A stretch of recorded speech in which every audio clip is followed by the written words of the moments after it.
Келгенден кийин чүскү ГУДга айтилекте мына видеолоруң менен каскыт козготуу корутундуу лингвистиканын корутундугу чыгып атат. Ошондуктан сени жоопко тартабыз деп жоопко тартып атат. Анан кийин гана жанагы ошо кафелерди тарткан, ресторандарды тарткандардын жанагындай мындай айткандай представительдери, иштеген сотрудницалар видеодогулар келип арыз жазып атат.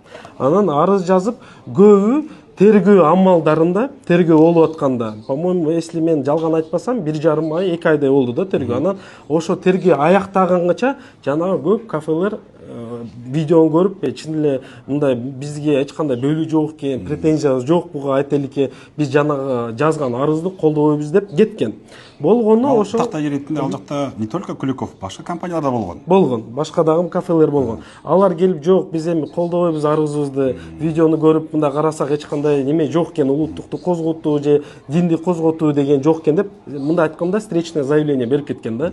Анан тергөөчү тарабынан болгону ошол Куликовскийдин 2 филиалга барганда видео тартып Орозбеков айтылек кыргыз тилин талап кылып. Анан ошол 2 филиалдагы иштеген мында айтканда сотрудницалардын заявлениясын жабырлануучу кылып, анан сотко жөнөткөн. Бүгүнкү күндө 9 ай болду. Свердлов районунун сотунда 9 айдан бери сот болуп атат. Демек, судьялар алмашты, жанагындай ар кандай жагдайлар болуп калды, бирок мында айтканда 9 ай болду.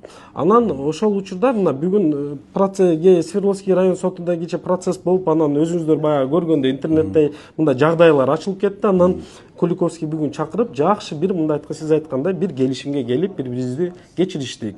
Анан айта кетсем, кызматкерлер тарабынан жазылган арыздар алынды. Алынды, ооба. Бирок ушул жерден дагы бир нерсени түшүндүрүп кетким келет сизге. Бул 330-берени жеке неме деп коет, частно-публичное обвинение деп коет. Демек, бул оперуполномоченныйдын рапорты менен деле козголот. Анан бул жабырлануучу заявлениядан баш тартса дагы бул кылмыш иш кыскарылбайт. То есть прокуратура тарабынан бул айыпты колдой берет. Ошондуктан Свердлов райондук сотунда процесс бүтө элек. Ал процесс дагы болуп атат.